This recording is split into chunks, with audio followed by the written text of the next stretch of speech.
Përshëndetje të gjithëve. Para se të fillojmë historinë e sotme, dua t'ju kërkoj diçka shumë të rëndësishme. Kjo histori është e vërtetë, e dhimbshme dhe e thellë. Pasi ta dëgjoni deri në fund, ju lutem, komentoni më poshtë. Çfarë mendoni për këtë histori? A është e drejtë apo e padrejtë ajo që i ndodhi Antigonës? Nëse kjo histori ju prek zemrën, nëse ndiheni të prekur emocionalisht, ju lutem shpërndajeni këtë video. Le ta dinë të gjithë se sa shumë vuajnë njerëzit kur tradita bëhet më e rëndësishme se jeta dhe lumturia e tyre. Dhe tani, le të fillojmë. Antigona Kelmendi kishte 23 vjet kur jeta e saj u përmbys përgjithmonë. Ishte një mëngjes i kthjellët shkurti në Frankfurt dhe dielli depërtonte në përperdet e lehta të dhomës së saj të vogël, por të ngrohtë. Ajo u zgjua me tingullin e alarmit që kishte vendosur në telefon. Një melodi e butë, jo e mprehtë si ato që përdornin shumica e njerëzve. Antigona e urren zhurmën e tepërt, ishte mësuar me qetësinë, me rendin, me parashikueshmërinë e jetës perëndimore. Ajo u ngrit nga shtrati, shtrëngoi syt për të mësuar me dritën dhe u drejtua drejt dritares. Frankfurti ishte zgjuar tashmë.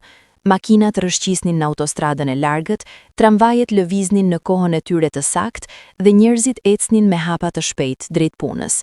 Gjithçka ishte e organizuar, e qetë, e sigurt.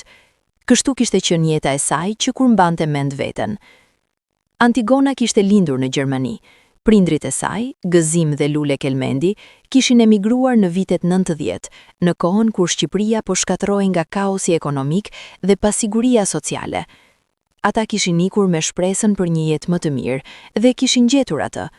Gëzimi punonte si mjeshtër në një ndërtesë, ndërsa Lule pastronte shtëpi. Ishin njerëz të thjeshtë, por të ndershëm. Kishin punuar ditë e natë që fëmijët e tyre, Antigona dhe vëllai i saj më i vogël Erioni, të kishin gjithçka që ata nuk kishin pasur kurrë. Antigona ishte vajza e tyre e parë dhe ata e donin me gjithë shpirt. Por dashuria e tyre mbante edhe diçka tjetër, një farë ankthi të fshehtë, një droj që Antigona e kishte vënë re që ishte fëmijë, por nuk e kuptonte dot. Ndonjëherë kur ajo pyeste për Shqipërinë, për familjen që kishin lënë pas, prindrit i ndryshonin shpejt temën. Ndonjëherë kur shihte fotografi të vjetra, Eoma ja merrte nga duart me një shpejtësi të çuditshme. Nuk ka nevojë të dish gjëra të vjetra, Antigona, thoshte Lule. Ne jetojmë këtu tani, kjo është jeta jonë. Por Antigona kishte qenë gjithmonë kurioze. Ajo donte të dinte, donte të kuptonte pse prindrit e saj kur nuk flisnin për fshatin ku kishin lindur, pse nuk kishin marrëdhënie me askënd nga Shqipëria, pse çdo herë që dikush përmenden atë dheun, sytë e babait errësoheshin dhe buzët e nënës dridheshin. Por me kalimin e viteve, Antigona kishte mësuar të mos pyeste më. Kishte pranuar heshtjen e tyre si pjesë e jetës. Ishte fokusuar në shkollën e saj, në miqtë e saj, në ëndrrën e saj për të studiuar psikologji.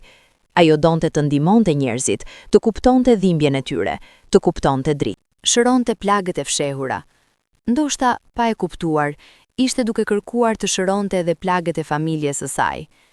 Atë mëngjes, ndërsa pinte një kafe në kuzhinën e vogël të apartamentit të tyre, telefoni i saj vibroi.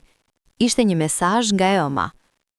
Antigona, kur të kthesh nga universiteti duhet të flasim, është shumë e rëndësishme. Zemra e Antigonës u ngushtua. Lule nuk shkruante kurrë mesazhe të tilla. Diçka nuk shkonte mirë. Ajo u përpoq të mos mendonte shumë dhe u nis për në universitet, por gjatë gjithë ditës nuk mund të përqendrohej. Profesori po fliste për teoritë e Freudit, por Antigona nuk dëgjonte. Mendja ishte kthyer në shtëpi, te ajo fjalia e shkurtër dhe e ftohtë e nënës. Kur u kthye pas dite, gjeti prindri duke e pritur në dhomën e ndenjës. Babai ishte ulur në koltuk, me duart e vendosura mbi gjunjë. Nëna ishte në këmbë pranë dritares, shikonte jashtë, por dukej se nuk po shihte asgjë. Atmosfera ishte e rëndë, sikur ajri vet kishte trashur. "Çfarë ndodhi?" pyeti Antigona, duke lëshuar çantën në dysheme. Gëzimi dhe Lule shkëmbye një vështrim. Pastaj babai foli me një zë të ulët, të lodhur. "Antigona, duhet të shkojmë në Shqipëri." Ajo hapi gjerë syt. "Në Shqipëri? Por pse? Ju kurrë nuk jeni dashur të ktheheni atje." "E di," tha Gëzimi, "por tani duhet. Ka ndodhur diçka që nuk mund ta ignorojmë më." "Çfarë ka ndodhur?" Nëna u kthyele nga dritarja. Syti kishte të kuq, sikur kishte qenë duke qarë. Nuk mund të ta shpjegojmë tani Antigona, por duhet të vish me ne, për 2 javë, vetëm 2 javë. Antigona ndjeu një ndjenjë të çuditshme në bark. Diçka nuk ishte në rregull. Prindërit e saj ishin të trazuar, të shqetësuar, pothuajse të friksuar, dhe ajo nuk e kuptonte pse. Por universiteti, kam provime. Do të rregullojmë gjithçka, tha babai. Kjo është më e rëndësishme. Më e rëndësishme se arsimi im? Po, Antigona, tha nëna me një zë kaq të butë sa që pothuajse nuk dëgjohej. Kjo është më e rëndësishme se çdo gjë. Dhe në atë moment, Antigona dinte se diçka kishte ndryshuar përgjithmonë. 3 ditë më vonë, Antigona u gjende ulur në sediljen e pasme të një makine që lëvizte përmes rrugëve të thata dhe plot pluhur të Shqipërisë së Veriut. Kishte fluturuar nga Frankfurti në Tiranë së bashku me prindrit dhe vëllain e saj, Erionin, i cili ishte ende në shkollë dhe nuk e kuptonte dot pse po bënin këtë udhëtim të papritur.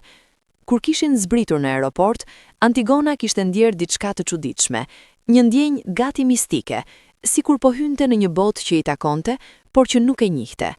Ajri ishte më i ngrohtë, më i rënd. Njerëzit flisnin shqip me një dialekt që ajo e kuptonte, por që tingëllonte ndryshe nga shqipja që fliste me prindrit në shtëpi. Gjithçka ishte njëkohësisht e njohur dhe e huaj. Ata morën një makinë me qyra dhe nisën udhëtimin drejt Veriut. Prindrit ishin heshtjak, Erioni po luante me telefonin e tij, dhe Antigona shikonte nga dritarja, duke u përpjekur të kuptonte ku po shkonte. Peizazhi ndryshoi gradualisht. Tirana, me godinat e larta dhe rrugë të zhurmshme, mbeti pas. Filluan të shfaqeshin fusha të gjelbëronta, male të larta që ngrihen si gjigant të heshtur, dhe rrugë të vogla që serpentinojnë përmes fshatrave të izoluara. Antigona kishte parë fotografi të Shqipërisë, por kurrë nuk kishte menduar se një ditë do të ishte aty. Pas disa orësh udhëtimi, babai doli nga rruga kryesore dhe hyri në një rrugë të ngushtë që të çonte drejt një fshati të vogël, të vendosur në një luginë mes maleve. Shtëpitë ishin të vjetra, të ndërtuara me gur dhe me çati të kuqe. Njerëzit ecnin ngadalë, si të lodhur nga pesha e jetës. Fëmijët luanin në mes të rrugës dhe qentë ja vrapnin pas njëri tjetrit. Ku jemi? Pyeti Antigona. Në shtëpi, tha babai me një zë të thellë, pothuajse nostalgji. Kjo është fshati ku kemi lindur, fshati ku ka jetuar gjithë familja jon për breza me radhë. Antigona ndjeu një dridhje në shpinë. Diçka në këtë vend e bënte të ndjehej e parehatshme. Nuk ishte vetëm ndryshimi kulturor, ishte diçka më e thellë, një tension i padukshëm që mbushte ajrin. Makina u ndal përpara një shtëpie të madhe me 2 kate, e cila dukej më e mirë se shumica e shtëpive të tjera. Ishte e vjetër, por e mirëmbajtur. Në obor kishte pemë fiq dhe hardhishte. Një burr i vjetër po rrinte në hijen e pemës duke pirë kafe. Kur ai i pa, u ngrit me vështirësi dhe erdhi drejt tyre. Ishte gjyshi i Antigonës, Marka, babai i babait të saj. Antigona nuk e kishte parë kurrë më parë, përveç në fotografi të vjetra, por edhe ato i njihte nga sytë. Sytë mprehtë, të ftohtë, sikur shihte më shumë se sa duhej. Gëzim, biri im, tha plaku me një zë të thellë, duke e përqafuar baban e Antigonës. Erdhe më në fund. Po, baba, tha gëzimi, dhe zëri i tij dridhet. Erdha. Pastaj, gjyshi u kthye drejt Antigonës. Ai e vështroi për një kohë të gjatë, me një shprehje që ajo nuk mund ta lexonte. Pra, kjo është Antigona, tha plaku. Sa e madhe u bë, e bukur si nëna e saj. Antigona u përpoq të buzëqesh, por nuk doli. Përshëndetje gjysh. Plaku anoi kokën. Mirë se erdhe, vajzë, mirë se erdhe në shtëpinë tonë. Por në sytë e tij, Antigona pa diçka që e bëri të dridhej, një farë trishtimi të thellë, të përzier me faj. Natën e parë në fshat, Antigona nuk mund të flinte. Kishte marrë një dhomë në katin e sipërm të shtëpisë së gjyshit, një dhomë të vogël me një krevat të vjetër dhe një dritare që jepte në male. Kishte hënë të plot, dhe drita e saj e argjente depërtonte në përfole, duke krijuar hije të gjata në dysheme. Ajo dëgjoi zëra në katin e poshtëm. Prindrit e saj po flisnin me gjyshin.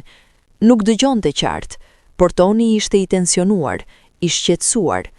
Disa herë dëgjoi emrin e saj. Antigona, dhe kjo e bëri edhe më kurioze. Ajo u ngrit nga shtrati dhe zbriti ngadalë shkallët, duke u përpjekur të mos bënte zhurmë. Derën e dhomës së ndenjes e kishin hapur pak dhe Antigona u fshef pas murit për të dëgjuar. Nuk mund ta bëjmë këtë, po thoshte nëna e saj me një zë të dëshpëruar. Ajo është vajza jon, e kemi rritur në Gjermani, nuk e kupton këtë botë, nuk e kupton traditën. E di, Lule, tha gjyshi me një zë të përlotur, por nuk kemi zgjedhje. Kanuni kërkon kështu, gjakmarrja duhet të shlyhet. Antigona ngriu. Gjakmarrje? Nuk jam dakord, tha babai i saj. Ka mënyra të tjera, mund të negociojmë, mund të paguajmë kompensim. Gëzim, tha gjyshi me një zë të ashpër. Nuk e kupton, nuk është fjalë për para, është fjalë për nder. Gjaku ynë është derdhur dhe gjaku i tyre duhet të bashkohet me gjakun ton që të ketë paqe. Por kjo nuk është e drejtë, thiri Lule, dhe zëri i saj ishte plot dhimbje. Ajo është një fëmijë e pafajshme. E di, tha gjyshi, dhe tani zëri i tij ishte i thyer. Por nuk ka fajtor në këtë histori. Të gjithë jemi viktima. Dhe tani Antigona duhet të bëhet ura që bashkon dy familje që janë gjaksuar për breza me radhë.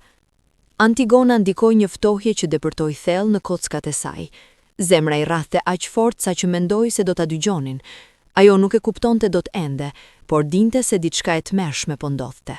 Ajo u kthye në dhomën e saj dhe u ul në skajin e krevatit. Duart i dridheshin, mendja i shkonte në mira drejtime. Gjakmarrje, kanun, nder, bashkimi dy familjeve. Ajo dinte se çfarë do të thonin ato fjalë, kishte dëgjuar për to në film, në libra, në dokumentar, por kurrë nuk ishte menduar se ato do të preknin jetën e saj. Dhe pa pritmas, gjithçka u bë e qartë. Ajo nuk ishte sjell këtu për pushime, ishte sjell këtu për t'u fejuar. Mëngjesi i ardhshëm, Antigona zbriti në kuzhinë me sytë e kuq nga pagjumë. Nëna e saj po përgatiste mëngjes, byrek dhe kos, si në traditën shqiptare, por Lule nuk e shikoi në sy. Mami, tha Antigona me një zë të ulët, dëgjova gjithçka mbrëm. Lule ngriti kokën me një shpejtësi të çuditshme, fytyrën e kishte të zbetë. Çfarë dëgjove? Për gjakmarrjen, për kanunin, për atë që doni të bëni me mua. Nëna e saj uli thikën dhe mbështeti duart në tavolinë. Për një moment ajo u drodh, sikur këmbët nuk po e mbanin më. Pastaj ul në karrige dhe mbuloi fytyrën me duar. Antigona, e dashur, nuk është ashtu siç mendon. Atëherë shpjegom, thiri Antigona, dhe zëri i saj ishte plot dhimbje. Shpjegom se jam këtu, shpjegom se po më fshihni gjithçka. Në atë moment, në kuzhinë hyri gjyshi. Ai shikoi Antigonën për një kohë të gjatë, pastaj u ul në tavolinë. Eja, uluni, tha ai, është koha që të dish të vërtetën. Antigona u ul, por zemra i rrahte aq fort sa që mendonte se do të shpërthente. Gjyshi filloi të flasë me një zë të thellë, të lodhur, sikur po rrëfente një bar që e kishte mbajtur për shumë vite. Ka 30 vjet, vajze dashur, vëllai im, Daud Kelmendi, vrau një burr nga familja Sadiku. Ishte një grindje për tokë, për ujë, për gjëra të vogla që u bën të mëdha. Dauti ishte i ri, ishte i nxehtë dhe në një moment inati goditi burrin me shkop. Nuk donte ta vriste, por burri ra, goditi kokën në gur dhe vdiq. Antigona dëgjonte, e ngrir. Dauti u kthye në shtëpi dhe na tha çfarë kishte bërë. Ne e dinim se çfarë do të ndodhte. Familja Sadiku do të kërkonte gjakmarrje. Kështu që e fshehëm Dautin, e strehëm në mal, në një zgare të vjetër për vite me radhë. Por familja Sadiku premtoi se nëse Dauti nuk dorëzohet, ata do të marrin gjakun nga brezat e tjerë. Ai bëri një pauzë të gjatë, pastaj vazhdoi. Kur babai yt, Gëzimi, u bë i rritur, ne dinim se ai ishte në rrezik, kështu që vendosëm ta dërgojmë jashtë vendit. E dërguam në Gjermani me shpresën se atje do të ishte i sigurt. Dhe për 20 vjet ai ishte i sigurt. Por tani çfarë? Pyeti Antigona me një zë të dridhum. Tani Dauti vdiq, tha gjyshi me lot në sy. Ai vdiq muajin e kaluar dhe me vdekjen e tij, familja Sadiku kërkon të mbyll llogarin. Por çfarë lidhje ka kjo me mua? Ata kanë rënë dakord, tha gjyshi ngadalë. Nëse ti martohesh me djalin e tyre, Arlind Sadiku, gjakmarrja do të përfundojë. Dy familjet do të bashkohen. Gjaku i tyre do të përzihet me gjakun ton, dhe nëse familjet bëhen një, nuk do të ketë më gjakmarrje. Antigona ndjeu sikur ajo po mbytej. Ju doni të më martoni me një njeri që nuk e njoh për të shpëtuar familjen? Për të shpëtuar baban tënd, për të shpëtuar vëllain tënd? Por unë nuk dua, thiri Antigona duke u ngritur. Unë kam jetën time, kam ëndrat e mia, nuk mund ta bëni këtë. Antigona, tha gjyshi duke shikuar drejt në sy, nëse ti nuk martohesh, baba yt do të jetë në rrezik, edhe vëllai yt, dhe ti. Kjo nuk është e drejtë, tha ajo me një zë të thyer. Jo, nuk është, tha gjyshi, por është kanuni, dhe këtu kanuni është ligj. Dhe në atë moment, Antigona kuptoi se jeta e saj, ashtu siç e njihte, kishte përfunduar. Dita që pasoi ishte e mbushur me përgatitje. Antigona u mbyll në dhomën e saj dhe nuk donte të fliste me askënd. Ajo qau, ajo shau, ajo u përpoq të telefononte në Gjermani, por nuk kishte sinjal të mjaftueshëm. Në mal, ajo ndjeu veten si në burg, një burg të ndërtuar nga tradita, nga frika, nga një kanun që ajo nuk e kishte zgjedhur kurrë. Por pas dite, nëna e saj trokiti në derë. Antigona, duhet të vishesh, tha Lule me një zë të butë, por të vendosur. Familja Sadiku do të vinë sonte për darkë. Nuk dua t'i takoj, tha Antigona pa hapur derën. E di e dashur, por duhet, kjo është mënyra e vetme. Antigona hapi derën dhe shikoi nënën e saj. Lule duke i mbytur sikur ajo vetë po vuante po aq sa dhe Antigona. Mami, tha Antigona me lot në sy, pse nuk më mbron? Pse nuk më thua se nuk duhet ta bëj këtë? Lule e përqafoi vajzën e saj me forcë dhe filli të qante me të. Përse të dua më shumë se jetën time, tha ajo, por kam frikë që nëse nuk e bëjmë këtë, do të humbasim për gjithmonë, dhe nuk mund ta duroj këtë. Ato që ndruan kështu për një kohë të gjatë, duke qarë së bashku, duke ndarë dhimbjen që asnjëra prej tyre nuk e kishte zgjedhur. Rreth orës 7 pasdite, Antigona u vesh me një fustan të thjeshtë të zi. Nuk donte të vishej si nuse, nuk donte t'u jepte kënaqësinë e kësaj, por e ëma e përkundërshtoi. Nuk je nuse ende, tha Lule, por duhet të dukesh me respekt. Kjo është takimi i parë. Kur zbriti poshtë, pa që obori ishte mbushur me njerëz. Kishte ardhur gjyshi, Xhaxhai, Daja, kushërinte largët që Antigona nuk i kishte parë kurrë. Ishte si një fest, por pa gëzim, vetëm tension dhe pritje. Pastaj, një makinë e vjetër hyri në obor. Ishte familja Sadiku. Nga makina zbritën 4 burra, të gjithë me mjekra të rritur dhe me shprehje të ashpra, dhe pas tyre zbriti një djalë i ri, Arlind Sadiku. Antigona e shikoi nga dritarja e kuzhinës. Ai ishte i gjatë me flokë të zinj dhe sy të errët. Kishte një shprehje të ftohtë, të largët, sikur edhe ai nuk donte të ishte atje. Burrat u ulën në tryezë dhe filluan të flisnin me gjyshin e Antigonës. Ata biseduan për gjëra të vjetra, për familje, për tokë, për nder. Ata rrëfyen historinë e gjakmarrjes, historinë e vëllait të gjyshit, historinë e 28 viteve të urrëties. Dhe pastaj, gjyshi thirri Antigonën. Eja vajz, thaj, eja të shohin. Antigona doli nga kuzhina me hapa të ngadalshëm. Zemra i rrahte aq fort sa që mendonte se të gjithë e dëgjonin. Ajo u ndal në prag dhe të gjithë burrat e shikuan.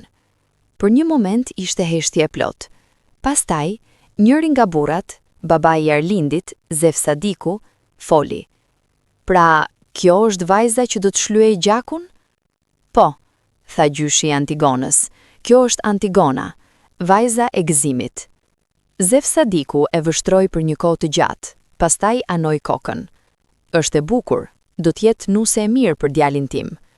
Antigona ndjeu një val të fortë neverie. Ajo donte të ulërinte, të ikte, të thoshte se nuk ishte pronë që mund të shkëmbehej si tokë apo dele, por nuk guxoi. Kishte shumë sy që e shihnin, shumë sy që presin. Pastaj Arlindi u ngrit nga vendi i tij dhe erdhi drejt saj. Ai qëndroi përpara saj për një moment, pastaj foli me një zë të ulët, të thellë. "Përshëndetje, Antigona." Ajo e shikoi. Kishte sy të mërzitshëm, por jo të ashpër. Kishte një ngjashmëri me të, sikur edhe ai ishte viktime kësaj historie. "Përshëndetje," tha ajo, por zëri i saj pothuajse nuk dëgjohej. Ata qëndruan aty, dy të rinë të shkëputur nga bota moderne, të detyruar të luanin një rol që nuk e kishin zgjedhur kurrë. Dhe në atë moment, Antigona e dinte se jeta e saj kishte ndryshuar përgjithmonë. Pas darkës, burrat u ulën në dhomën e ndenjes për të pirë raki dhe për të diskutuar detajet e fejesës. Antigona dhe Arlindi mbetën në obor, të ulur në dy karrige të vjetra, duke shikuar hënën që ngrihej mbi male. Për një kohë të gjatë, asnjëri nuk foli. Pastaj, Arlindi theu heshtjen. "Nuk e dija se ti nuk e dije," tha ai me një zë të ulët. Antigona u kthye për ta shikuar. "Çfarë?" "Nuk e dija se prindrit e tu nuk të kishin treguar asgjë. Mendoja se ti e dije. Mendoja se kishim rënë dakord të dyja familjet dhe që të dy ne e pranojmë këtë." Antigona e shikoi me sy të gjerë. "Ti e pranon këtë?" Arlindi anoi supet dhe shikoi hënën. "Çfarë zgjedhje kam? Jam djali i madh. Babai im më ka treguar që kur isha 8 vjeç se një ditë do të martohem me një vajzë nga familja Kelmendi për të mbyllur gjakmarrjen. Kam jetuar gjithë jetën duke e ditur se kjo ditë do të vinte. Por çfarë për dashurinë? Çfarë për zgjedhjen tënde? Çfarë për jetën tënde?" Arlindi buzëqeshi trishtuar. "Këtu nuk ka vend për dashuri, Antigona. Këtu ka vetëm detyrim." Antigona ndjeu lot që i mbytnin në sy. "E urrej këtë, e urrej të gjithë këtë." "E di," tha Arlindi duke e shikuar drejt për. "Edhe unë." Ata qëndruan në heshtje për një kohë të gjatë, dhe për herë të parë, Antigona ndjeu se nuk ishte vetëm, kishte dikë tjetër që po vuante po aq sa ajo. "Si është jeta këtu?" pyeti ajo. "E vështirë," tha Arlindi. "Këtu gjithçka është e ngurtë. Njerëzit nuk flasin për ndjenjat e tyre, nuk flasin për ëndrat e tyre, flasin vetëm për nder, për traditë, për detyrim. Kam 2 vëllezër më të vegjël dhe i shoh çdo ditë duke rritur po me të njëjtën mentalitet. Nuk dua që ata të përjetojnë atë që po përjetojmë ne." "Atëherë, pse e bën?" pyeti Antigona. "Pse nuk thua jo?" Arlindi e shikoi në sy. "Përse nëse them jo, familja ime do të vazhdojë të jetojë me frikë dhe familjet e tyre do të vazhdojnë të jetojnë me frikë dhe kjo gjakmarrje nuk do të mbarojë kurrë. Por nëse martohemi, nëse krijojmë një familje së bashku, ndoshta fëmijët tanë do të jetojnë pa frikë." Antigona ndjeu diçka të çuditshme, një farë respekti për këtë djalë që ishte detyruar të sakrifikonte kaq shumë. "Por unë nuk dua fëmijë me dikë që nuk e dashuroj," tha ajo me një zë të thyer. "E di," tha Arlindi, "por ndonjëherë dashuria vjen pas martesës. Kështu ka qenë gjithmonë këtu. Prindrit e mi nuk u dashuruan kurrë përpara se u martuan, por tani janë së bashku për 25 vjet dhe nuk mund të imagjinojnë jetën pa njëri tjetrin." Antigona donte të besonte këtë, por nuk mundi. "Unë jam rritur në Gjermani," tha ajo. "Kam parë çifte që zgjedhin njëri tjetrin, që dalin së bashku, që bien në dashuri, që martohen sepse duan, jo sepse duhet. Nuk mund të jetojnë në një botë ku dashuria nuk ekziston." Arlindi shikoi tokat e largëta. "Atëherë, ndoshta ajo botë nuk është për ty," tha ai. "Dhe ndoshta kjo botë nuk është për mua.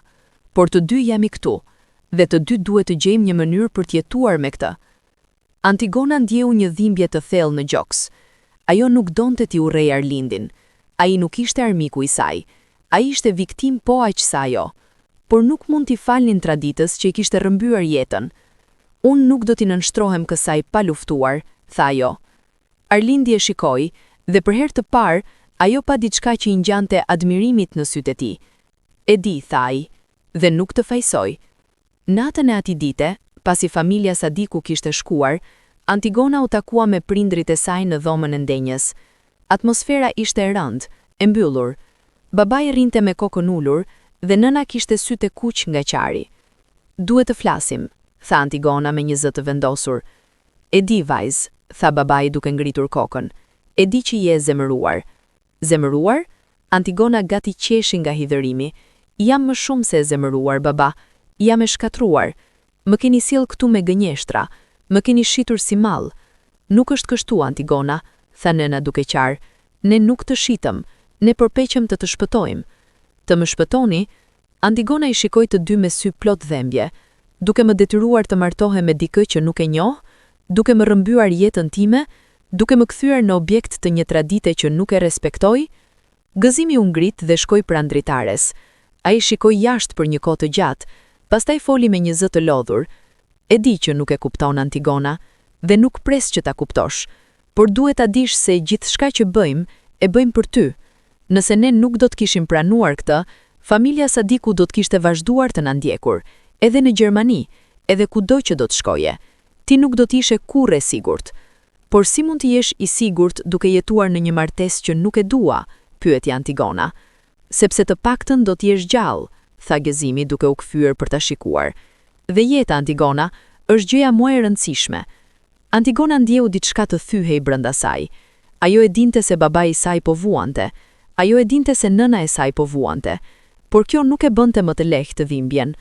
Ju nuk keni të drejtë, tha ajo me një zë të ulët, por të qartë. As ju, as gjyshi, as kanuni. Askush nuk ka të drejtë të më marrë jetën time. Lule erdhi pranë saj dhe e përqafoi. E di, e dashur, e di. Por ndonjëherë, jeta nuk na jep zgjedhjen që duam. Ndonjëherë duhet të pranojmë atë që na jepet. Jo, tha Antigona duke u larguar nga përqafimi. Unë nuk do ta pranoj. Do të gjej një mënyrë për t'ju shmangur kësaj. Nuk ka mënyrë, tha gjyshi, i cili kishte hyrë në dhomë pa e vënë re askush. Kanuni është ligj, Antigona, dhe askush nuk mund t'i iki ligjit. Antigona e shikoi gjyshin me sy plot urrejtje. Atëherë ligji juaj është i pamaj, dhe do të luftoj kundër ti sa të kem frym. Gjyshi e shikoi për një kohë të gjatë, pastaj anoi kokën. Je si nëna jote, tha ai me një zë të butë, krenare dhe e fortë, por krenarin vajzë, ndonjëherë duhet ta lësh mënjan për të mbijetuar. Nuk dua vetëm të mbijetoj, tha Antigona, dua të jetoj. Dhe me këto fjalë, ajo u largua nga dhoma dhe u mbyll në dhomën e saj, ku qau deri në agim. Ditët e para në fshat ishin si një ëndër e keqe nga e cila Antigona nuk mund të zgjohej. Çdo mëngjes, ajo shikonte nga dritarja dhe shikonte jetën që rrjedhte poshtë, fëmijët që luanin, gratë që linin rroba, burrat që pinin kafe në kafe. Gjithçka dukej normale, e qetë, por Antigona e dinte se nën sipërfaqen e qetësisë kishte tension, kishte frikë, kishte një sistem që mbante njerëzit në zinxhir. Një mëngjes, ndërsa po ecte nëpër fshat, u ndal pranë një gruaje të moshuar që po hante verën në oborrin e saj. Përshëndetje nën, tha Antigona. Gruaja e vështroi me sy të mprehtë. Ti je vajza e Gëzimit, apo jo? Po, tha Antigona.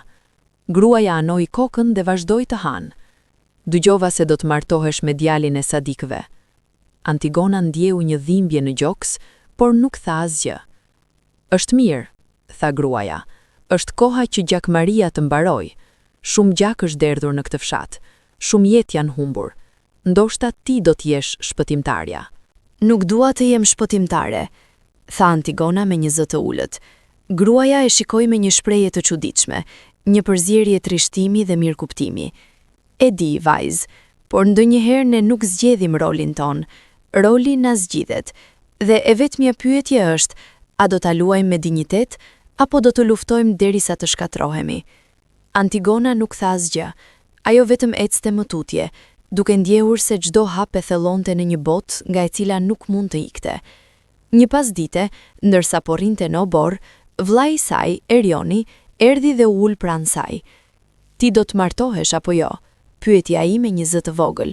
Antigona e shikoi. Erioni ishte vetëm 15 vjeç, ishte ende fëmijë, dhe ajo nuk donte që ai të shihte dhimbjen e saj. Nuk e di, tha ajo, por të gjithë thonë se po. Të gjithë thonë shumë gjëra, tha Antigona, por nuk do të thotë se janë të vërteta. Erioni heshti për një moment, pastaj tha, nëse martohem, do të shoh akoma? Antigona ndjeu lot që i vinin në sy. Ajo e përqafoi vëllain e saj me forcë. Gjithmonë, tha ajo, pavarësisht çfarë ndodh, unë do të jem gjithmonë motra jote.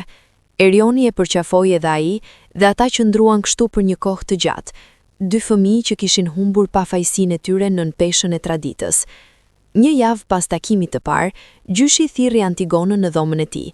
Ishte një dhomë e vogël me një tavolinë të vjetër, disa fotografi në mur dhe një shishe rakiu në një rafte. Ai i bëri shenjë të ulej. "Duhet të flasim," tha plaku. Antigona u ul, por nuk tha asgjë. Gjyshi e shikoi për një kohë të gjatë, pastaj filloi të flas me një zë të butë të përlotur. "Kur isha i ri, Antigona, edhe unë isha si ti. Kisha ëndra, desha të bëja gjëre të mëdha, desha të largohem nga ky fshat, të shikoja botën, të jetoja lirshëm, por pastaj jeta më detyroi të zgjidhja. Familja më thirri, tradita më thirri, dhe unë u përgjigja, jo sepse desha, por sepse duhej." Ai bëri një pauzë dhe shikoi duart e tij të plaka. "Jeta këtu, vajzë, nuk është e lehtë, por është e vetmja jetë që ne njohim, dhe nëse ne e lëm traditën, nëse e lëm kanunin, atëre çfarë do të mbetet? Kaosi, shkatrimi, gjakmarrje pafund." Antigona e dëgjonte, por zemra e saj ishte e mbyllur. "Por a nuk është gjakmarrja tashmë kaos?" pyeti ajo.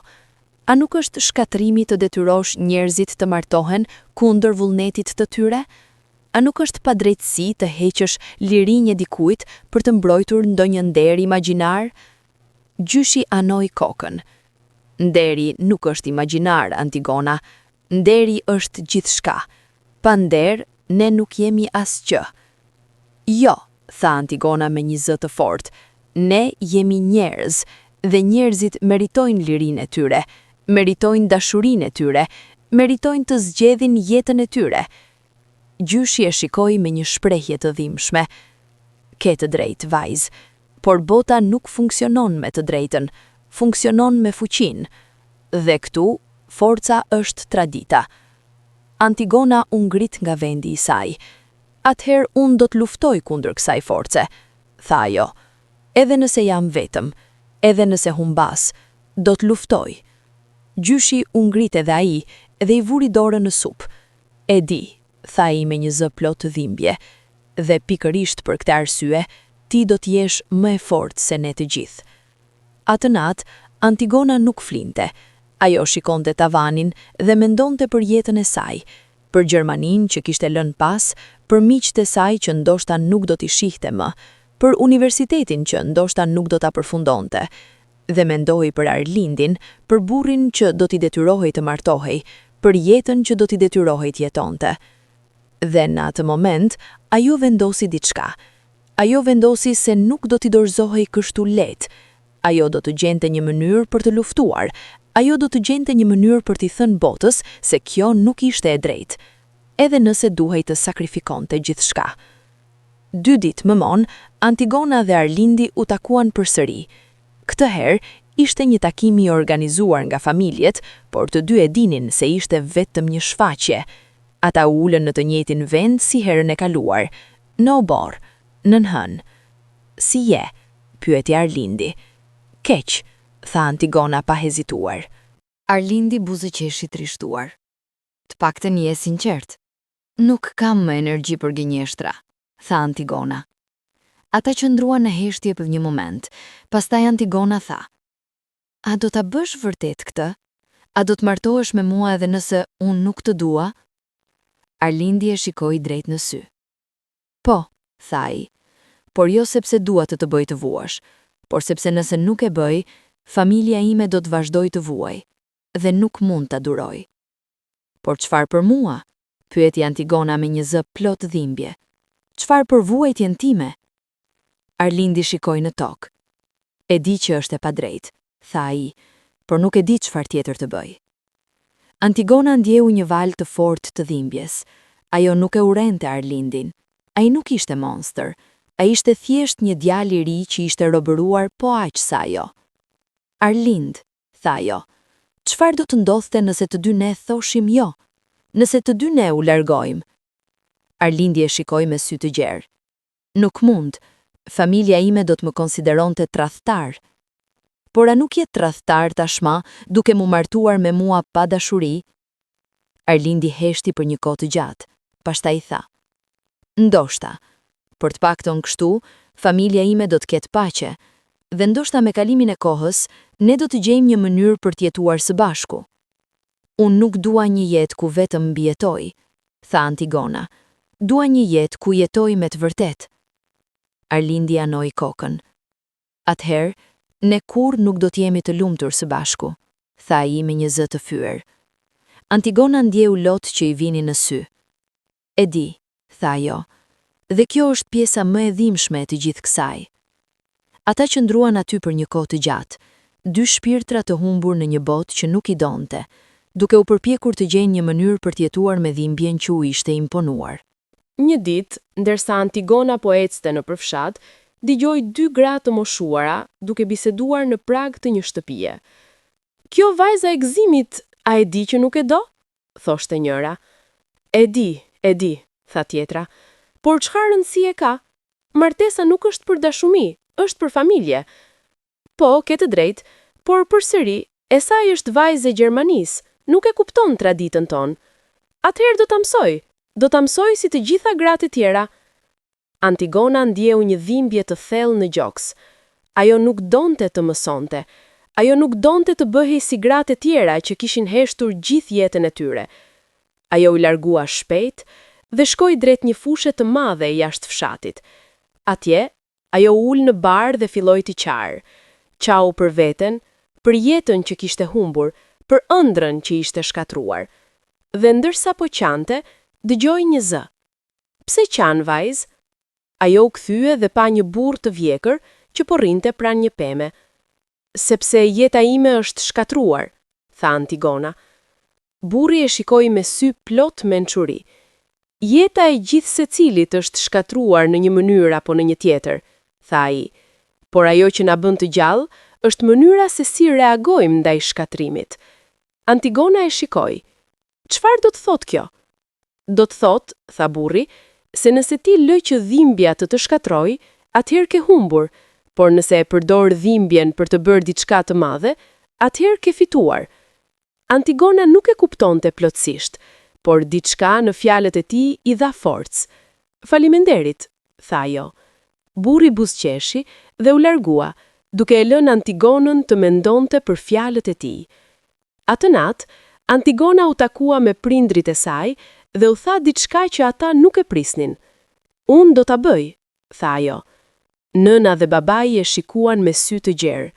Do ta bësh çfarë? Pyeti Lule. Do të martohem me Arlindini, tha Antigona. Për një moment, ishte heshtje e plot. Pastaj, nëna filloi të qante nga lumturia. Oh, Antigona e dashur, faleminderit. Por Antigona ngriti dorën. Por ka një kusht, tha ajo. Babari e shikoi me vëmendje. Çfarë kushti? Unë do të martohem, por nuk do të jetoj këtu për gjithmonë. Pas një viti, dua të kthehem në Gjermani me Arlindini. Dua të vazhdoj studimet e mia dhe dua që ai të jetojë një jetë moderne, larg kanonit. Prindrit shkëmbyen një vështrim. Antigona, nuk e di nëse familja Sadiku do të pranojë këtë, tha babai. Atëherë gjeni një mënyrë, tha Antigona me një zë të vendosur, sepse nëse nuk pranojnë, unë nuk do të martohem. Nëna e shikoi me një përzierje frike dhe admirimi. Ti je shumë e fortë, vajza ime, tha ajo. Jo, tha Antigona, unë jam thjesht e dëshpëruar dhe dëshpërimi më bën të luftoj. 2 ditë më vonë, familjet u takuan përsëri. Këtë herë, Antigona ishte aty dhe ajo foli hapur. Unë do të martohem me Arlindini, tha ajo, por vetëm nëse pranohet që pas një viti ne do të jetojmë në Gjermani. Zef Sadiku e shikoi me sy të mprehtë. Pse në Gjermani?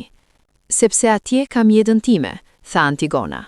Atje kam arsimin tim dhe nuk dua të jetoj në një vend ku gjakmarrja është ligj. Gjyshi i Antigonës ndërhyri. Zef, vajza ka të drejtë, le të martohemi së pari, pastaj do të shohim për të ardhmen. Zef Sadiku heshti për një kohë të gjatë, pastaj anoi kokën. Në rregull, tha ai. Por nëse ajo e merr djalin ton në Gjermani, ai duhet të kthehet çdo vit për të vizituar familjen. Antigona u përpoq të mos buzëqeshte nga lehtësimi. Dakord, tha ajo. Dhe me këtë, planet u vendosën. Martesa do të ndodhte në fund të muajit, dhe pas një viti, Antigona dhe Arlindi do të vergoheshin nga ky vend. Por Antigona e dinte se një vit në këtë vend do të ishte më i gjati vit i jetës së saj. Javët që pasuan ishin plot me përgatitje. Gratë e fshatit vinin në shtëpinë e Antigonës për të qepur fustanin e nuses, për të përgatitur dekorime, për të organizuar festën. Antigona ndjehej sikur ishte brenda një filmi që nuk i pëlqente, por që ishte detyruar ta shikonte deri në fund. Një ditë, ndërsa po provonte fustanin e saj të bardhë, një grua e moshuar i tha: "Je shumë e bukur, Antigona. Arlindi është një djalë i lumtur." Antigona buzëqeshi, por ishte buzëqeshje e hidhur. "Faleminderit," tha ajo. Gruaja e shikoi me kujdes. "Ti nuk duket e lumtur." Antigona nuk tha asgjë. "E di që është e vështirë," tha gruaja, "por besom, me kalimin e kohës, do të mësosh ta duash." "Si mund të duash dikë që nuk e zgjedhe?" pyeti Antigona. Gruaja buzëqeshi, "Sepse dashuria nuk është gjithmonë zgjedhje. Ndonjëherë është për kushtim. Është vendim që merr çdo ditë për të qëndruar, për të kujdesur, për të ndërtuar diçka së bashku." Antigona donte të besonte këtë, por në thellësi të zemrës së saj, ajo e dinte se kjo nuk ishte dashuria që ajo kishte ëndruar. Një darkë, Arlindi erdhi për ta vizituar. Ata ulën në obor, sikur kishin bërë disa herë më parë. "Si gje?" pyeti ai. "Po përpiqem," tha Antigona. "Edhe unë," tha Arlindi. Ata qëndruan në heshtje për një moment, pastaj Antigona tha: "Arlind, a ke dashur ndonjëherë dikë?" Ai e shikoi me sy të gjerë. "Pse e pyet?" "Sepse dua të di nëse ti e di se çfarë po sakrifikojmë." Arlindi shikoi larg. "Po," tha ai pas një heshtjeje të gjatë. "Kam dashur dikë." Antigona ndjeu diçka që të ngjante xhelozisë, por edhe trishtimit. "Çfarë ndodhi?" "Ishte vajzë nga një fshat tjetër," tha Arlindi me një zë të ulët. "I studioja mjeksi. Ishte e zgjuar, e bukur, e butë, dhe ne u dashuruam. Për 2 vjet ne ishim së bashku, planifikuam të martoheshim, planifikuam një jetë së bashku." Ai pushoi dhe fshiu syt me dorë. Por pastaj, babai im më thirri në shtëpi dhe më tha se koha kishte ardhur për të përmbyllur gjakmarrjen. Më tha se do të martohesha me ty. Unë u përpoqa të argumentoj, u përpoqa të them se kisha gjetur dikë tjetër, por ai nuk donte të dëgjonte. Më tha se nëse nuk do ta bëja, familja ime do të jetonte me frikë për gjithmonë. Antigona ndjeu lot që i mbytnin syt. "Çfarë bëre me vajzën?" "I thash të vërtetën," tha Arlindi, dhe zëri i tij u thyre. "I thash se nuk mund të martohesha me të." Ajo qau. Ajo më tha se po tradhtoja dashurinë tonë dhe kishte të drejtë, por çfarë mund të bëja? Nëse zgjedhja dashurinë, do të tradhtoja familjen. Nëse zgjedhja familjen, do të tradhtoja dashurinë. Dhe në fund, zgjedha familjen, sepse në këtë botë, familja është më e fortë se dashuria. Antigona ndjeu një lidhje të thellë me Arlindin në atë moment. Ata të dy kishin humbur diçka të çmuar. Ata të dy ishin viktima të njëjtit sistemi. "Më vjen keq," tha ajo. "Edhe mua," tha Arlindi, "por kjo është jeta jon tani dhe duhet ta pranojmë." Antigona e shikoi drejt për në sy. "A mendoni se ndonjëherë do të mund të jemi të lumtur së bashku?" Arlindi heshti për një kohë të gjatë. Pastaj tha: "Nuk e di, por mund të përpiqemi. Mund të ndërtojmë diçka të re, diçka që nuk është dashuri, por që është respekt, miqësi, përkrahje." Antigona anoi kokën. "Ndoshta," tha ajo. "Ndoshta është e mjaftueshme." Por në zemrën e saj, ajo e dinte se nuk ishte. Nata para martesës, Antigona nuk mund të flinte. Ajo qëndroi e zgjuar deri në orët e vona, duke shikuar tavanin dhe duke menduar për gjithçka që kishte humbur. Mendoi për miqtë e saj në Gjermani, Ana, Sara, Michael, që ndoshta nuk do t'i shihte për një kohë të gjatë. Mendoi për profesorët e saj në universitet, për ligjëratat që do t'i mungonin, për të ardhmen që kishte ndëruar dhe që tani dukej e largët. Dhe mendoi për veten, për vajzën që kishte vetë disa javë më parë, plot me shpresë dhe me ëndra. Ajo vajzë kishte vdekur, dhe në vendin e saj kishte mbetur dikush tjetër, dikush më e fortë, më e dhimbshur, më e lodhur. Rreth orës 3 të mëngjesit, ajo dëgjoi trokitje të lehta në derë. ishte nëna e saj. Mund të hy? Pyeti Lule. Po, tha Antigona. Lule hyri dhe u ul në skajin e krevatit. Ajo shikoi vajzën e saj për një kohë të gjatë, pastaj foli me një zë plot dhimbje. E di që je e zemëruar me mua, tha ajo. E di që mendon se të kam tradhtuar, por dua që të dish se çdo gjë që kam bërë, e kam bërë sepse të dua. Antigona e shikoi nënën e saj, fytyrën e lodhur, sy të trishtuar, duart e dridhuma. E di, mami, tha ajo, por kjo nuk e bën më të lehtë. Lule filloi të qante. Nëse do të kishte pasur ndonjë mënyrë tjetër, do ta kisha gjetur, por nuk kishte, dhe tani e vetmja gjë që mund të bëj është të them se më vjen keq. Më vjen shumë keq. Antigona e përqafoi nënën e saj dhe ato qanten së bashku, duke ndarë dhimbjen që asnjëra prej tyre nuk mund ta shëronte. Do t'jem mirë, mami, tha Antigona, edhe pse nuk e besonte. Do të gjej një mënyrë për të jetuar me këtë. E di që do, tha Lule, sepse je më e fortë se unë, më e fortë se ne të gjithë. Ato qëndruan kështu për një kohë të gjatë, dhe pastaj nëna u largua, duke e lënë Antigonën vetëm me mendimet e saj. Mëngjesi i ditës së martesës erdhi shumë shpejt. Antigona u zgjua me tingullin e zhurmës, njerëzit po mblidheshin në obor, muzikantët po përgatiteshin, gratë po organizonin ushqimin, gjithçka ishte gati për festën e madhe. Ajo u ngrit nga shtrati dhe shkoi te pasqyra. Fytyrën e kishte të zbejtë, sytë e lodhur. Por sot ajo duhej të dukej e bukur. Sot ajo duhej të luante rolin e nuses së lumtur. Gratë e fshatit erdhën për ta përgatitur. Ato e veshën me fustanin e bardhë, e lyerën, e stolisën flokët, dhe kur përfunduan, Antigona shikoi veten në pasqyrë dhe mezi e njihte fytyrën që po e shikonte mbrapa. Je kaq e bukur, tha një prej grave. Arlindi është një djalë i lumtur. Antigona buzëqeshi, por buzëqeshja nuk arriti në sy. Faleminderit, tha ajo. Pastaj, ajo zbriti poshtë, ku babai i saj po e priste. Gëzimi kishte syt plot me lot. Vajza ime, tha ai me një zë të thyer. Sa e bukur je. Antigona e përqafoi baban e saj.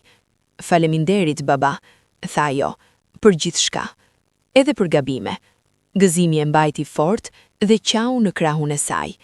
Më fal, tha ai. Më fal për gjithçka. Nuk ka nevojë për falje, tha Antigona. Tu bëre atë që mendove se ishte më e mira.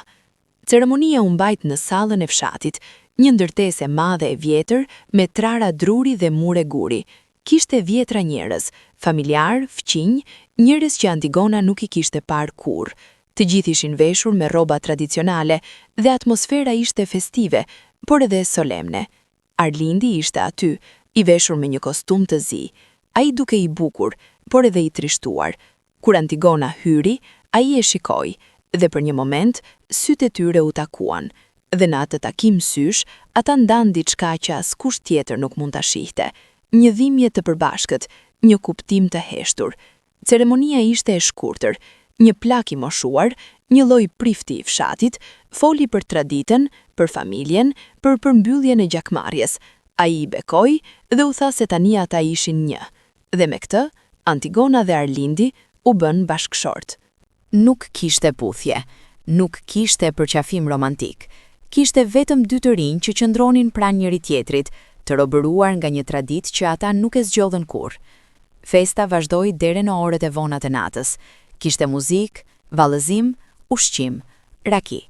Njerëzit qesheshin, këndonin, festonin, por Antigona ndjehej e shkëputur nga gjithçka. Ajo ishte atje, por nuk ishte vërtet aty. Ishte si një fantazëm që po shikonte jetën e dikujt tjetër. Në një moment, Arlindi erdhi pranë saj. Si je? Pyeti ai. Lodhur, tha Antigona. Edhe unë, tha Arlindi. A dëshiron të shkojmë jashtë për pak? Antigona anoi kokën dhe ata dolën nga salla dhe shkuan në obor. Nata ishte e qetë, e ftoftë. Hëna ndriçonte qiellin. Pra, jemi të martuar tani, tha Arlindi. Po, tha Antigona, jemi. Ata qëndruan në heshtje për një kohë të gjatë. Pastaj Arlindi tha, dua që të dish se nuk do të detyroj për asgjë. Nëse nuk dëshiron të jemi së bashku, do ta respektoj. Do të jetojmë si bashkëshort në letër, por jo në realitet, nëse kështu e dëshiron. Antigona e shikoi me befasi. Pse do ta bësh këtë? Sepse e di se çfarë ndjesh, tha Arlindi, dhe nuk dua që ti të vuash më shumë se sa ke vuajtur tashmë. Antigona ndjeu diçka që ngjante mirënjohje. Faleminderit, tha ajo. Kjo do të thotë shumë për mua. Arlindi anoi kokën. Ne të dy jemi viktima këtu, tha Arlindi, dhe vetmja mënyrë për të mbijetuar është të kujdesemi për njëri tjetrin. Antigona u dakordua, dhe për herë të parë që nga kur kishte ardhur në Shqipëri, ajo ndjeu diçka që i ngjante shpresës. Muajt që pasuan ishin të vështirë. Antigona dhe Arlindi jetonin në një shtëpi të vogël që familja e Arlindit kishte përgatitur për ta. Ishte një shtëpi e thjeshtë, me 2 dhoma, një kuzhinë të vogël dhe një obor me pemë. Antigona u përpoq ta bënte të ngrohtë, por nuk mundi. Ishte një burg i bukur, por megjithatë, një burg. Arlindi ishte i sjellshëm me të. Ai punonte në tokë gjatë ditës dhe kur kthehej në shtëpi, nuk kërkonte asgjë prej saj. Ai respektonte hapësirën e saj dhe ata jetonin si 2 të huaj që ndanin të njëjtën shtëpi. Por fshatarët kishin pritje të tjera. Ata prisnin që Antigona të sillej si një nuse tradicionale, të gatuante, të pastronte, të shërbente burrin e saj, të ulej në heshtje kur burrat flisnin. Dhe kur Antigona nuk e bënte këtë, ata filluan të flisnin. Kjo vajzë e Gjermanis nuk di si të jetë grua, thoshin gratë. Arlindi ka një grua të keqe, thoshin burrat. Antigona dëgjonte këto fjalë dhe ndjente dhimbje, por nuk ndryshonte. Ajo nuk ishte ardhur këtu për të kthyer në dikush tjetër, ishte ardhur për të mbijetuar. Një ditë, ndërsa po blinte bukë në dyqanin e vogël të fshatit, dëgjoi 2 gra duke folur për të. Kam dëgjuar se ajo dhe Arlindi nuk flenë së bashku, thoshte njëra. Ç'turp, thoshte tjetra. Si mund të jetë kjo martesë? Antigona ndjeu një val të fortë të zemërimit. Ajo u kthye për t'i përballuar. Nëse keni diçka për të thënë, thoni në fytyrë, tha ajo me një zë të fortë. Gratë u befasuan dhe hezituan. Ne nuk donim të... Ju po flisni për jetën time si kur të ishte një shfaqje për argëtimin tuaj, tha Antigona, por nuk është jeta ime, dhe mënyra se si e jetoj është përgjegjësia ime, jo e juaja. Gratë u turpëruan dhe u larguan, dhe Antigona ndjeu diçka që i ngjante forcës. Atë natë, kur Arlindi u kthye në shtëpi, Antigona i rrëfeu çfarë kishte ndodhur. E di që njerëzit flasin, tha ai, por mos u shqetëso. Me kalimin e kohës do ta harrojnë. Nuk dua të harrojnë, tha Antigona. Dua që ata ta kuptojnë se unë nuk jam si gratë e tjera këtu dhe nuk do të bëhem si ato. Arlindi buzëqeshi. E di, tha ai, sepse më kujton se edhe unë mund të luftoj, edhe unë mund të mos u dorëzoj. Dhe në atë moment, Antigona ndjeu një lidhje të vogël me Arlindin, jo dashuri, por respekt. Dhe ndoshta, ajo ishte fillimi i diçkaje. Një mëngjes, postieri erdhi në shtëpinë e Antigonës me një zarf të bardhë. Ishte një letër nga Gjermania, nga miqtë e saj. Antigona e hapi me duar të dridhum dhe filloi të lexonte. E dashur Antigona, të kemi munguar shumë. Universiteti nuk është i njëjtë pa ty.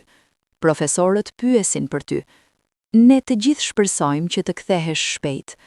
Ana po studion psikologji klinike tani dhe ajo thot se ti do të kishe qenë shumë e mirë në atë fushë. Sara u angazhua me Michael, po e di, është e çuditshme, por ata janë të lumtur. Ne e dim që po kalon një kohë të vështirë, por duam që të dish se ne jemi këtu për ty, gjithmonë. Me dashuri, miqtë e tu. Antigona përfundoi letrën dhe filloi të qante. Ajo kishte humbur kaq shumë. Ajo kishte humbur jetën e saj, miqtë e saj, të ardhmen e saj. Dhe tani, e vetmja gjë që i mbeti ishte kjo shtëpi e vogël në një fshat të largët, me një burr që nuk e donte. Ajo qau për një kohë të gjatë, derisa dëgjoi zërin e Arlindit. Antigona, çfarë ndodhi? Ajo ja dha letrën dhe Arlindi e lexoi. Pastaj, ai u ul pranë saj dhe e përqakoi. Më vjen keq, tha ai. E di sa shumë ke humbur. Antigona qau në krahun e tij dhe për herë të parë Ajo nuk ndjeu se Arlindi ishte armiku i saj. Ai ishte miku i saj, i vetmi person që e kuptonte dhimbjen e saj. Pas asaj dite, diçka ndryshoi mes Antigonës dhe Arlindit. Ata filluan të flisnin më shumë, të ndanin mendimet e tyre, të kujdeseshin për njëri tjetrin. Nuk ishte dashuri, por ishte diçka, një lidhje e thellë që lindur nga vuajtja e përbashkët. Një natë, ndërsa po hanin darkë, Arlindi tha: "Antigona, dua të them diçka." Ajo e shikoi. "Çfarë?" Dua që të dish se edhe nëse kjo martesë nuk është e vërtetë, unë të respektoj, dhe nëse ndonjëherë dëshiron të kthehesh në Gjermani, unë do të vi me ty, jo sepse duhet, por sepse dua. Antigona ndjeu lot që i vini në sy. "Faleminderit," tha ajo. "Kjo do të thotë më shumë se sa imagjinon." Dhe në atë moment, ajo kuptoi se ndoshta kjo martesë nuk do të ishte e lumtur, por do të ishte e ndershme, dhe ndoshta kjo ishte e mjaftueshme. Një pasdite, ndërsa Antigona po pastronte shtëpinë, gjeti një kuti të vjetër të fshetë në një dërras të dyshemes. Ajo e hapi dhe brenda gjeti letra të vjetra, fotografi dhe një ditar. Kurioze, ajo filloi të lexojë ditarin. Ishte i shkruar nga gjyshi i Arlindit, Lazar Sadiku, dhe përshkruante ngjarjet e asaj nate kur vëllai i gjyshit të Antigonës kishte vrarë burrin e familjes Sadiku. Por ajo që lexoi e lë pa frym. "Sot, Hysni, djali im i dashur, vdiq, por jo nga goditja e Daud Kelmendit. Ai vdiq sepse u rrëzua në shkëmb kur po përpiqej të ikte nga një grind që ai vetë kishte filluar. Dauti e goditi, po, por nuk e vrau. Ishte aksidenti që e vrau. Por nuk mund t'ua them kështu familjes. Nëse e them të vërtetën, do të duket sikur djali im ishte fajtor. Kështu që do të lejoj që gjakmarrja të vazhdoj. Do të lejoj që familja Kelmendi të vuaj, sepse kështu, të paktën, djali im do të kujtohet si hero, jo si budalla që vdiq nga gabimi i vet." Antigona mbeti e ngrirë. Kjo do të thoshte se gjithë gjakmarrja, të gjitha vuajtjet, të gjitha sakrificat, gjithë martesa, ishin bazuar në një gënjeshtër. Ajo nuk e dinte çfarë të bënte. Nëse do t'ua tregonte të vërtetën, do të shkatërronte imazhin e familjes Sadiku, por nëse nuk do ta tregonte, do të jetonte me një gënjeshtër përgjithmonë. Atë natë, kur Arlindi u kthye, Antigona ja tregoi atë që kishte gjetur. Arlindi e lexoi ditarin dhe fytyra ju zbe. "Nuk mund të jetë e vërtetë," tha ai. "Por është," tha Antigona, "e shkroi vetë gjyshi yt." Arlindi u ul dhe mbuloi fytyrën me duar. Kjo do të thotë se gjithçka ka qenë një gënjeshtër, gjithë urrejtja, gjithë dhimbja, gjithë jeta jon, për asgjë. Antigona u ul pranë tij. "E di," tha ajo, "por tani çfarë bëjmë?" Arlindi heshti për një kohë të gjatë, pastaj tha: "Nuk e di, por duhet ta mendoj mirë." Ata diskutuan gjatë natës, dhe në fund vendosën diçka. Ata nuk do t'ua tregonin familjeve menjëherë. Së pari, do të largoheshin në Gjermani, siç kishin planifikuar, dhe pastaj, kur do të ishin larg, do t'ua tregonin të vërtetën, nga siguria.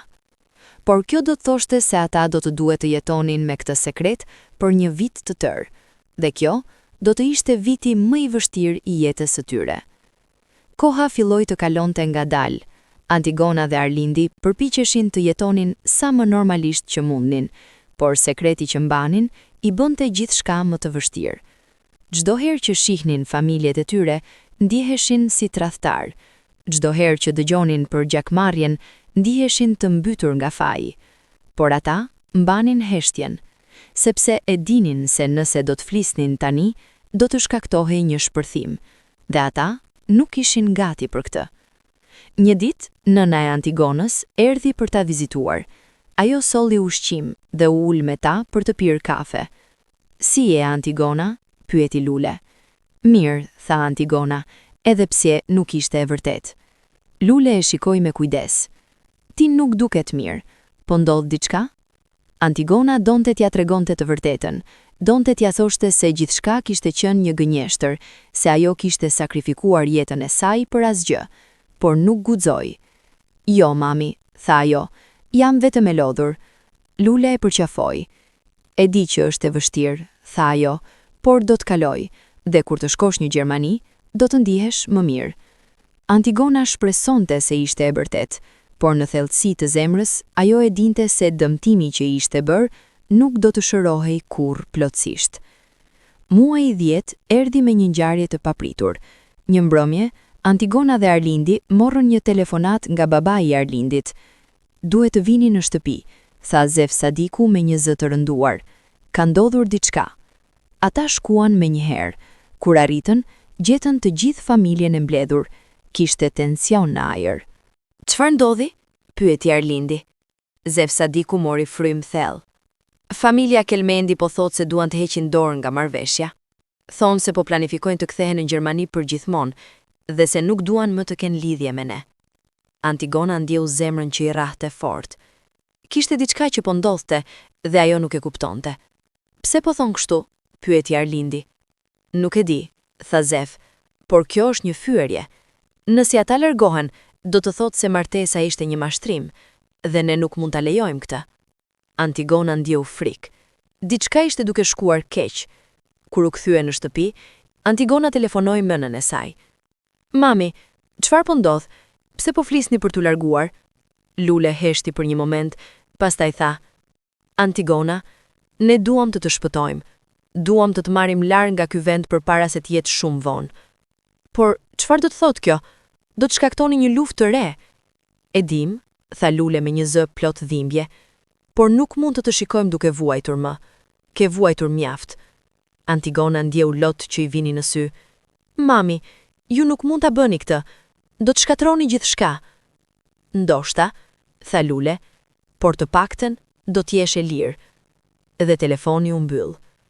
Atë natë, Antigona dhe Arlindi diskutuan për orë të tëra. Ata e dinin se situata po bëhej e rrezikshme. Nëse familja Kelmendi do të largohej, familja Sadiku do të ndihej e tradhtuar, dhe kjo mund të shkaktonte një spirale të re dhune. "Duhet t'ua themi të vërtetën. Duhet t'ua tregojmë se gjakmarrja ka qenë e bazuar në një gënjeshtër." "Po nëse nuk na besojnë?" pyeti Arlindi. "Atëherë do të kemi provuar," tha Antigona, "dhe të paktën do të jetojmë pa sekrete." Arlindi anoi kokën. "Në rregull," tha ai, "le ta bëjmë." Të nesërmen, Antigona dhe Arlindi thirrën të dy familjet në shtëpinë e gjyshit të Antigonës. Të gjithë erdhën: Gëzimi, Lule, gjyshi Marka, Zef Sadiku dhe antar të tjerë të familjes. Atmosfera ishte e tensionuar, të gjithë prisnin të dëgjonin lajme të këqija. Arlindi qëndroi në këmbë dhe foli: "Ne ju kemi thirrur këtu sepse kemi diçka shumë të rëndësishme për t'ju treguar." Të gjithë e shikuan me vëmendje. Antigona mori ditarin dhe e vendosi në tavolinë. "Kjo," tha ajo, "është ditari i gjyshit të Arlindit, Lazar Sadiku, dhe mbrënda ai ka shkruar të vërtetën për natën kur vëllai i gjyshit tim, Dauti, supozohet se vrau Hysnin Sadiku." Zef Sadiku ngrit me një herë. "Çfarë po thua? Si guxon të përzihesh emrin e babait tim?" "Dëgjom," tha Antigona me një zë të qetë por të vendosur. "Ju lutem, vetëm dëgjom." Ajo filloi të lexoj fjalët e shkruara nga Lazar Sadiku. Dhoma u mbush me heshtje. Me çdo fjalë që Antigona lexonte, fytyrat e njerëzve ndryshonin, nga zemërimi në befasi, nga befasia në mosbesim, nga mosbesimi në dhimbje. Kur përfundoi, ajo vendosi ditarin në tavolinë.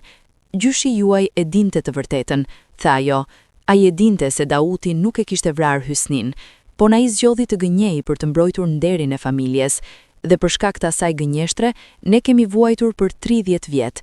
Për shkak të asaj gënjeshtre, unë jam detyruar të martohem me dikë që nuk e njohja. Për shkak të asaj gënjeshtre, jeta jonë është shkatruar." Zef Sadiku dukej sikur dikush e kishte goditur. Ai u ul ngadalë në karrige dhe mbuloi fytyrën me duar. "Nuk mund të jetë e vërtet," tha ai me një zë të thyer. "Por është," tha Arlindi. "Unë e lexova. Është e shkruar nga dora e gjyshit tim dhe e di se është e vërtet." Për një kohë të gjatë, askush nuk foli. Pastaj gjyshi i Antigonës, Marka, foli me një zë të lodhur. "Pra, gjithë këto vite, gjithë kjo dhimbje, për asgjë?" "Jo për asgjë," tha Antigona, "për një gënjeshtër, për krenarin, për atë që ju e quani nder." Zef Sadiku e shikoi me sy plot dhimbje. "Por çfarë do të bëjmë tani? Si mund të jetojmë me këtë të vërtet?" Antigona u afrua pranë tij. Ju mund t'jetoni duke pranuar se tradita juaj ka qenë e gabuar, tha ajo. Ju mund t'jetoni duke lejuar që brezi i ri t'jetojë pa frikë, pa gjakmarrje, pa detyrime. Ju mund të zgjidhni të thyer zinxhirët që ju keni mbajtur për kaq gjenerata. Zef Sadiku qau. Për herë të parë në jetën e tij, ai qau hapur, pa turp. Më fal Antigona, tha ai. Më fal për atë që të kemi bërë. Antigona e përqafoi dhe ajo qau edhe ajo. Ju fal, tha ajo, por tani duhet të ndryshoni, për të gjithë ne. Ditët që pasuan ishin kaotike. Lajmi për të vërtetën u përhap në gjithë fshatin. Njerëzit flisnin, diskutonin, debatuan. Disa ishin të zemruar, të tjerë të trishtuar, të tjerë të hutuar, por të gjithë ishin të shokuar. Familja Sadiku mbajti një mbledhje familjare për të vendosur çfarë të bënte. Pas orësh diskutimi, ata vendosën se gjakmarrja do të konsiderohej e përfunduar. Nuk do të kishte më kërcënime, nuk do të kishte më frikë. Dy familjet do të jetonin në paqe. Por dëmtimi që ishte bërë nuk mund të fshihej lehtë. Antigona dhe Arlindi kishin humbur shumë. Ata kishin humbur kohë, kishin humbur lirinë e tyre, kishin humbur mundësinë për të jetuar jetën që dëshironin. Një mbrëmje, ndërsa po ulur së bashku në obor, Arlindi tha: "Çfarë do të bëjmë tani?" Antigona shikoi hënën. "Do të shkojmë në Gjermani, siç kemi planifikuar," tha ajo. "Do të fillojmë jetën tonë nga e para, jo si bashkëshorte të detyruar, por si miq që kanë përjetuar diçka të tmerrshme së bashku." Arlindi anoi kokën. "A mendon se do të mund të jesh e lumtur ndonjëherë?" Antigona mendoi për një kohë të gjatë, pastaj tha: "Nuk e di, por do të përpiqem, dhe kjo është gjithçka që mund të bëj." Muaji i 12 arriti më shpejt se sa Antigona kishte pritur. Ishte koha për t'u larguar nga fshati dhe për t'u kthyer në Gjermani. Ajo dhe Arlindi kishin paketuar gjërat e tyre dhe ishin gati për udhëtim.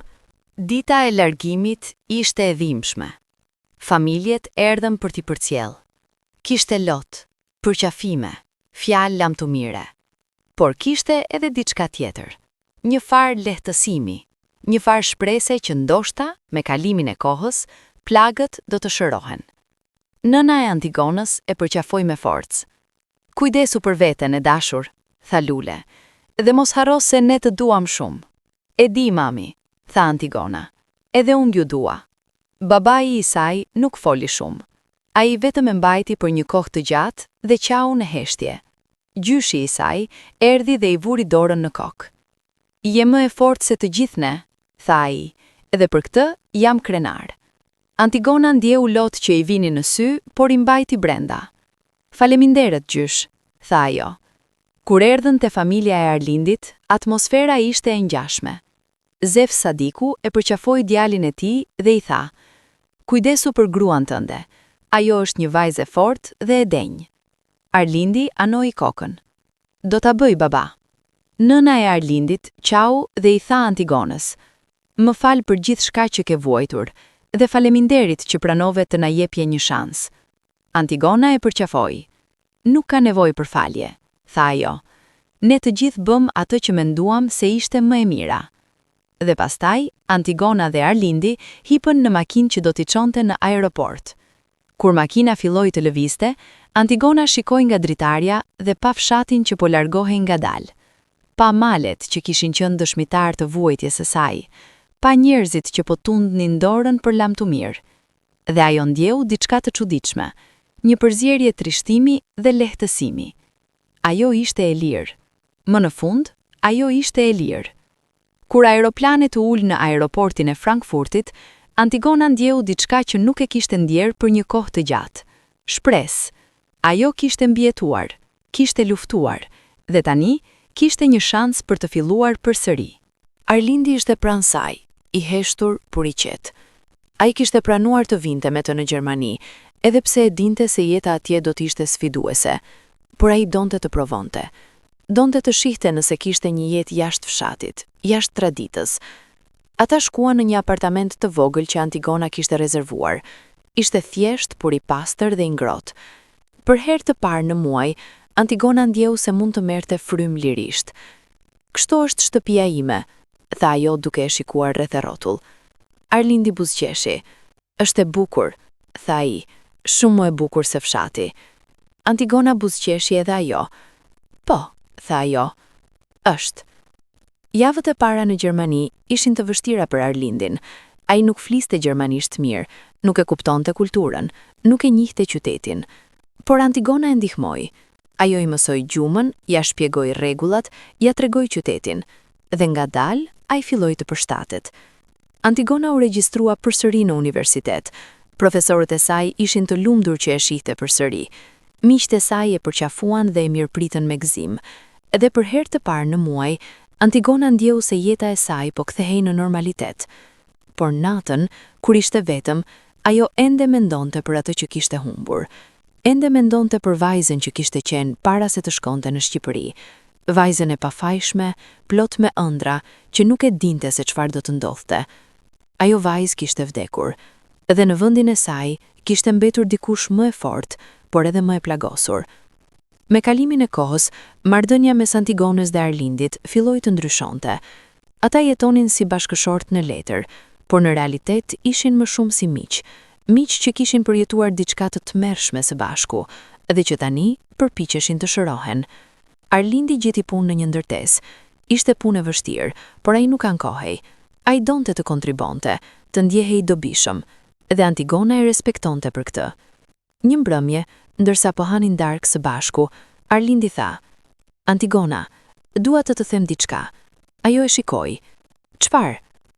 Dua që të dish se nuk jam i penduar që erdha këtu me ty, tha ai. E di që kjo martesë nuk ishte zgjedhja jon, por jam mirënjohës që pata shansin të njoh. Je një vajzë e jashtëzakonshme. Antigona ndjeu diçka të ngrohtë në gjoks. Faleminderit Arlind, tha ajo. Edhe unë jam mirënjohëse. Ti më ndihmove të mbijetoj dhe kur nuk do ta harroj këtë. Ata buzëqirshën për njëri tjetrin, dhe për herë të parë Antigona mendoi se ndoshta, me kalimin e kohës, ata mund të ndërtonin diçka të vërtet, jo dashuri romantike, por diçka tjetër, një lidhje e thellë e ndërtuar mbi vuajtje dhe respekt. Një ditë, ndërsa Antigona po studionte në bibliotek, telefoni i saj vibroi. Ishte një mesazh nga nëna e saj. Antigona, fshatarët po flasin për ty dhe për Arlindin, thonë se jeni të lumtur, thonë se jeni shembull se si dashuria mund të lindë edhe nga martesa e detyruar. Jam kaq krenare për ty.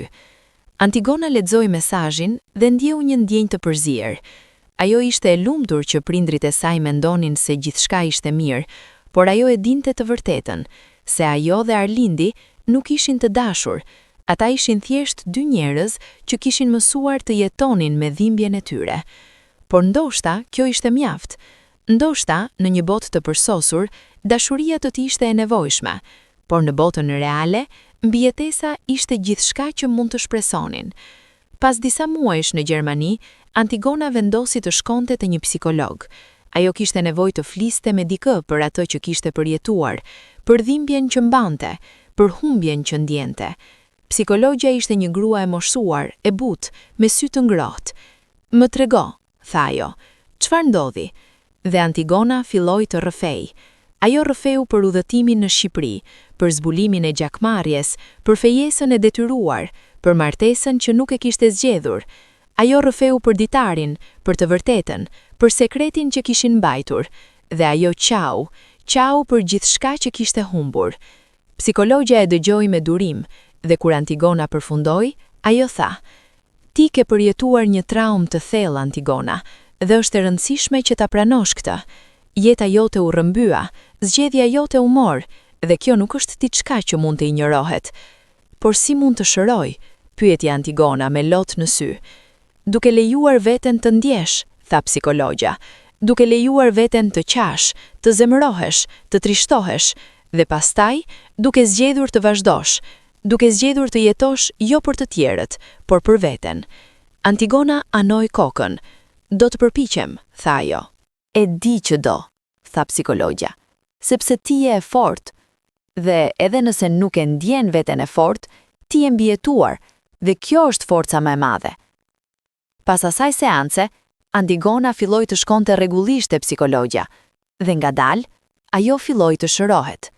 Nuk ishte shërimi plot, plagët ishin shumë të thella për këtë, por ishte fillim. Një vit pas kthimit në Gjermani, Antigona dhe Arlindi u ulën për të pasur një bisedë serioze. Duhet të vendosim, tha Antigona. Duhet të vendosim se çfarë do të bëjmë me këtë martesë. Arlindi anoi kokën. E di, tha ai, dhe ka menduar shumë për këtë. Çfarë mendon? Arlindi mori frym thellë.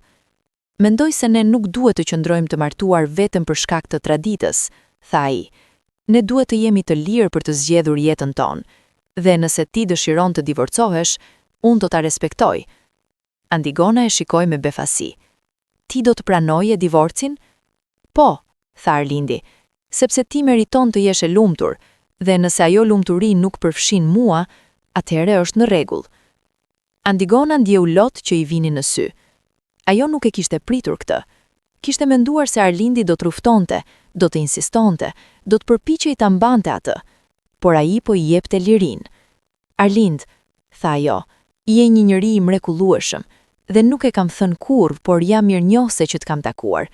Edhe nëse rrethanat ishin të tmerrshme, ti më ke trajtuar me respekt dhe me dinjitet, dhe kjo do të thotë më shumë se sa imagjinon. Arlindi buzëqeshi. Faleminderit, tha ai. Kjo do të thotë shumë. Ata qëndruan në heshtje për një kohë të gjatë, dhe pastaj Antigona tha: Nuk dua të divorcohemi tani. Arlindi e shikoi me befasi. Pse? Sepse dua të shoh nëse ne mund të ndërtojmë diçka të vërtetë, tha Antigona. Jo dashuri e detyruar, por diçka që ne zgjedhim, diçka që ndërtojmë me duart tona. Dhe nëse pas një viti tjetër ne ende nuk jemi të lumtur, atëherë do të divorcohemi, por dua të shohim nëse kemi një shans. Arlindi buzëqeshi. Buzëqeshje e vërtet, e ngroft. Në rregull, tha ai. Le të provojmë. Viti që pasoi ishte i ndryshëm. Antigona dhe Arlindi filluan të ndërtonin një marrëdhënie të re, një marrëdhënie të bazuar në zgjedhje, jo në detyrim. Ata dolën së bashku, biseduan, ndan mendimet e tyre, dhe ngadalë diçka filloi të ndryshonte. Nuk ishte dashurie menjëhershme, por ishte diçka më e thellë, një farë lidhjeje që lind kur dy njerëz kanë vuajtur së bashku dhe kanë zgjedhur të qëndrojnë pavarësisht të gjithave. Një mbrëmje, ndërsa po shikonin një film së bashku, Arlindi e mbajti dorën e Antigonës. Ajo e shikoi me befasi, por nuk e tërhoqi, dhe ata qëndruan kështu, duke mbajtur duart për herë të parë si çift i vërtet. A je e lumtur? Pyeti Arlindi. Antigona mendoi për një kohë të gjatë, pastaj tha: Nuk jam plotësisht e lumtur, por nuk jam e mirë, dhe mendoj se kjo është progres. Arlindi buzëqeshi. Edhe unë mendoj kështu, tha ai. Pas disa muash, Antigona mbaroi studimet e saj në psikologji. Ajo u diplomua me nota të shkëlqyera dhe filloi të punonte në një klinikë që ndihmonte viktima të traumave. Ajo donte të ndihmonte të tjerë që kishin përjetuar atë që kishte përjetuar ajo, humbjen e zgjedhjes, dhunën emocionale, vuajtjen e heshtun. Dhe çdo herë që takonte një pacient të ri, ajo u kujtonte fjalët e psikologes së saj. Ti je mbijetuar, dhe kjo është forca më e madhe. 2 vjet pas largimit nga Shqipëria, Antigona dhe Arlindi vendosën të ktheheshin për një vizitë. Ata dëshironin të shihnin familjet e tyre, të shihnin se si kishin ndryshuar gjërat. Kur arritën në fshat, u befasuan. Diçka kishte ndryshuar. Njerëzit dukeshin më të qetë, më pak të tensionuar. Kishte një farë paqeje në ajër që nuk ekzistonte më parë. Ata takuan familjet e tyre, dhe takimet ishin emocionale. Kishte lot, përqafime, rrëfime për gjithçka që kishte ndryshuar. Gjyshi i Antigonës i tha, që kur u zbulua e vërteta, fshati ka ndryshuar. Njerëzit filluan të flasin më shumë, të pyesin më shumë, dhe shumë familje që ishin në gjakmarrje filluan të negociojnë paqe. Antigona ndjeu diçka që i ngjante krenarisë. Pra, vuajtja jon nuk ka qenë kot, tha ajo. Jo, tha gjyshi, ju keni ndryshuar diçka. Ju keni thyer një zinxhir që ka mbajtur për breza me radhë. Një ditë, ndërsa po ecnin në përfshat, Antigona dhe Arlindi takuan një vajzë të re, rreth 19 vjeçe, që po lexonte një libër në hijen e një peme. Përshëndetje, tha Antigona. Vajza ngriu kokën dhe buzëqeshi. Përshëndetje, tha ajo. Ju jeni Antigona dhe Arlindi apo jo? Po, tha Antigona. Si na nje? Të gjithë ju njohin, tha vajza. Ju jeni çifti që ndryshoi fshatin. Historia juaj është bërë legjend. Antigona buzëqeshi. Legjend? Po, tha vajza. Njerëzit tregojnë se si ju luftuat kundër kanunit, se si zbuluat të vërtetën, se si refuzuat të jetonit me gënjeshtra, dhe për shkak tuaj, shumë vajza të tjera janë të lira tani.